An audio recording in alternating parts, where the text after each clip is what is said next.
আসসালামু আলাইকুম গাইস, আপনাদের মাঝে আমি নিয়ে আসলাম নতুন এক রেসিপি নারকেলি কেক। সহজ একটা রেসিপি আপনাদের মাঝে নিয়ে আসলাম। আশা করি আপনাদের খুবই ভালো লাগবে এবং দুর্দান্ত একটা টেস্ট পাবেন আপনারা। খুব সুন্দর একটা রেসিপি, একদম ইজি একটা রেসিপি আপনাদের মাঝে নিয়ে আসলাম। নারকেলি কেক কীভাবে বানাবেন পুরো প্রসেসিং দেখতে তাহলে থাকুন, প্রথম থেকে শেষ পর্যন্ত আমার ভিডিওটা দেখবেন এবং শেয়ার করে দেবেন। যদি ভালো লাগে অবশ্যই চ্যানেলটা সাবস্ক্রাইব করে রাখবেন এবং লাইক শেয়ার দেবেন। এটা অসাধারণ একটা টেস্ট আপনারা পাবেন। একদম এখানে মেন উপাদান হচ্ছে নারকেল। এটার নামই নারকেলি কেক। নারকেল ছাড়া কিন্তু এই কেকটা কখনো হবে না, পারফেক্টলি হবে না। মাশাল্লাহ মাশাল্লাহ, খুব সুন্দর একটা কেকের রেসিপি আপনাদের মাঝে ভাবলাম আমিও শেয়ার করি। প্রথমে এখানে আমি এই কেকটা বানাই তো আমার মাত্র 2 ডিমই লাগবে। 2 ডিমের সাদা অংশ আমি একটা ফোমি করে নেব। ইলেকট্রিক যে বিটারটা আছে সেটা দিয়ে আমি খুব সুন্দর করে একটু ফোম করে নেব।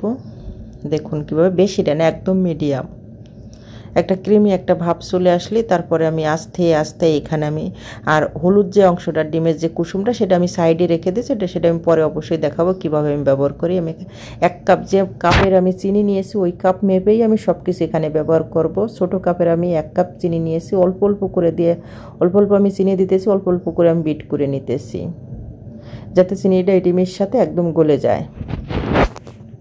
এই কেকটা বানাইতে কিন্তু এই পদ্ধতিটা কিন্তু এখানে ইউজ করতে হবে, এটাই কিন্তু মেন কারণ।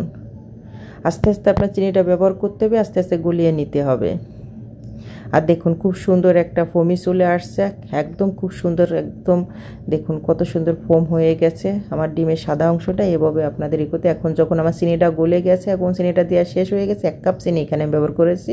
লাস্টে এখানে আমি 1 মিনিটের মতন আমি কুসুম দেওয়ার পর 1 মিনিটের মতন আমি বিট করে নেব। আমার হয়ে গেছে, দেখুন কিভাবে দেখতেছেন। এভাবেই একদম বেশি করব না আমি, হালকা অনুযায়ী। এখন হালকা একটু হলুদ হলুদ আছে। এখানে আমি 1 কাপ এখানে লিকুইড দুধ দিয়ে দিয়েছি আর 1 কাপ এখানে আমি তেল ব্যবহার করেছি। দুটি একসাথে আমি ব্যবহার করেছি, তেল এবং দুধ 1 কাপ করে। আমি সব কিছু কিন্তু মেজারমেন্টের 1 কাপই আমি এখানে ব্যবহার করেছি, কিন্তু নারকেলটা একটু আমি বেশি ব্যবহার করব। এখানে আমি 1 কাপ ময়দা ব্যবহার করেছি, আটা না, ময়দাটা আমি 1 কাপ ব্যবহার করেছি। খুব সুন্দর করে আমি চেলে রেখে দিয়েছিলাম সাইডে। 1 কাপ ময়দা আমি আস্তে আস্তে দিয়ে কিন্তু আমি এক সাইড থেকে কিন্তু আস্তে আস্তে আমি এখানে মিক্স করে নিয়েছি। জোরে জোরে মিক্স করা যাবে না, জোরে জোরে মিক্স করতে কিন্তু আপনার এই ফোমিটা কিন্তু কেটে যাবে। এজন্য আস্তে আস্তে করে আপনার আলতো হাতে কিন্তু মিক্স করতে, একটু টাইম নিয়ে করবেন কিন্তু আলতো হাতে করতে হবে। এখানে আমি পুরো 1 কাপ এখানে আমি নারকেল কুড়ি আমি ব্যবহার করেছি। নারকেল যে কুড়িটা যেটা দোকানে কিনতে পাওয়া আমি সেটাই ব্যবহার করেছি। 1 কাপ আমি ব্যবহার, যদি না লাগে এখানে আমি আটার ব্যবহার করব না, আমি কিন্তু নারকেলটাই ব্যবহার করব লাস্টে। এখানে আমি 2 চামচের মতন এখানে আমি বেকিং পাউডার দিয়ে দিয়েছি, ছোটো চামচের 2 চামচের মতন। এখন আমি সুন্দর করে এখানে আমি মিক্স করে নেব। স্বাদ মতন একটু লবণ আমি দিয়েছি, যদি আপনার 1 চিমটির মতন আমি লবণ ব্যবহার করেছি। আমি 1 চামচের মতন ভ্যানিলা এসেন্স ব্যবহার করছি। দেখুন আমি আর একটু আমার নারকেল লাগবে, এই জন্য আমি আধা কাপ এখানে আমি নারকেল কুড়ি দিয়েছি। নারকেল যেটা জর্জরা যেটা পাওয়া যায় কিন্তু আমি সেটাই কিন্তু ব্যবহার করেছি। আর আধা কাপ, মোট আমি 1.5 কাপের মতন নারকেল কুড়ি ব্যবহার করেছি। আর আটা কিন্তু সব কিছু আমি 1 কাপ কিন্তু ব্যবহার করেছি।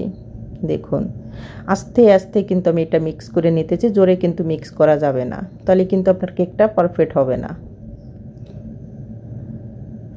আমার এটা মিক্স করা হয়ে গেছে। এখন একটা মোড়ে আমি এটা ঢেলে নিতেছি। আমি ছোট্ট একটা মোড়ে ঢেলে নিয়েছি। এটা কিন্তু আমি প্রেসার কুকারে কিন্তু আমি হিট দেবো। প্রেসার কুকারে আমি পুরো কেকটা কিন্তু প্রসেসিংটা প্রেসার কুকারে হবে। আমি একটু ট্যাপ ট্যাপ করে নিয়েছি যাতে কোনো পাপড় টাপড় থাকলে উপরে চলে আসবে। এখন আমি প্রেসার কুকারে বসিয়ে দিতেছি। প্রেসার কুকারে আমি একটা স্ট্যান্ড নিয়েছি, স্ট্যান্ডের উপরে আমি বসিয়ে দিয়েছি। প্রথম আমি 15 থেকে 20 মিনিট আমি এখানে বেক করে নেব। 15 থেকে 20 মিনিট আমি এখানে কুক করে নেব। আমি উপর থেকে আমি একটু নারকেল কুড়ি, যত এটা নারকেলের কেক এজন্য আমি উপর থেকে নারকেল কুচি আমি দিয়ে দিতেছি। আমি প্রথম এখানে কুক করে নেব 15 থেকে 20 মিনিট। ঢাকনাটা ঢেকে দিয়ে প্রেসার কুকার উপরে যেটা সিটি মারে ওটা আপনারা খুলে ফেলবেন, ওটা লাগাবেন না কখনো, ওটা খুলে ফেলবেন। আমি 20 মিনিট পর আমি চেক করতেছি, মাশাআল্লাহ খুব সুন্দর একটা কালার চলে আসে 20 মিনিটের ভিতর। এখন আমি আরও আমার 5 থেকে 60 মিনিট এখানে লাগবে, মোট আমার 30 মিনিটের মতন আমি দমে রেখে 30 মিনিটের মতন আমার টাইম লাগছে এই কেকটা বানাইতে। বেশি সময় না, মাত্র 30 মিনিটের মতো লাগছে। হয়তো প্রেশার কুকারের জন্য 30 মিনিট লেগেছে। 30 মিনিটের ভিতরে একদম পারফেক্টলি হয়ে যাবে। তার 2 মিনিট আগে আমি জালটা বন্ধ করে দিয়েছিলাম, 2 মিনিট আমি রেখে দিয়েছিলাম প্রেশার কুকারেই। দেখুন আমার কেকটা কিন্তু পুরোপুরি কমপ্লিট হয়ে গেছে। মাশাআল্লাহ, খুব সুন্দর একটা কেক। আপনারা অবশ্যই একবার হলেও বাসায় চেষ্টা করবেন, ব্যর্থ হবেন না। চেষ্টা করলে অবশ্যই আপনারা পারবেন, আশা করি আপনাদের কাছে।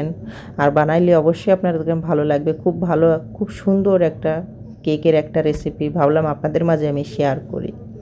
মাশাআল্লাহ, ছোটো বড়ো সবারই পছন্দ। আর এটা আমার খুব অনেক পছন্দের একটা খাবার। এই কেকটা আমি খুব পছন্দ করি, এই জন্য আপনাদের বানাইলাম, আপনাদের মাঝে আমি শেয়ার করলাম। আর যদি ভালো লাগে আমার ভিডিওটা, অবশ্যই চ্যানেলটা সাবস্ক্রাইব করে রাখবেন। যদি আপনাদের কিছু জানার থাকে অবশ্যই কমেন্টে জানাবেন। আশা করি ভালো লাগবে আমার এই সহজ সহজ রেসিপিগুলো, আপনাদের কাছে খুবই ভালো লাগবে। যদি ভালো লাগে অবশ্যই শেয়ার করে দিয়েন। দেখুন মাশাআল্লাহ, এতটা সফট হয়েছিল, এতটা কেক। আর পুরো একটা ফ্লেভার কিন্তু আপনার নারকেলের ফ্লেভার আছে। আপনারা যদি ভ্যানিলা এসেন্স নাও দেন তাতেও কোনো সমস্যা নেই, পুরো নারকেলের একটা ঘ্রাণ কিন্তু আপনারা পাবেন। এই জন্য আমি এটা কিন্তু নারকেলের কেক সবসময় বলে, আমি এই নারকেলের কেকটা আমার খুব পছন্দের একটা খাবার। এখন তোমার পরিবারের সবারই পছন্দের খাবার। সবাই ভালো থাকবেন, সুস্থ থাকবেন। আল্লাহ সবাইকে ভালো রাখুক। আল্লাহ হাফেজ।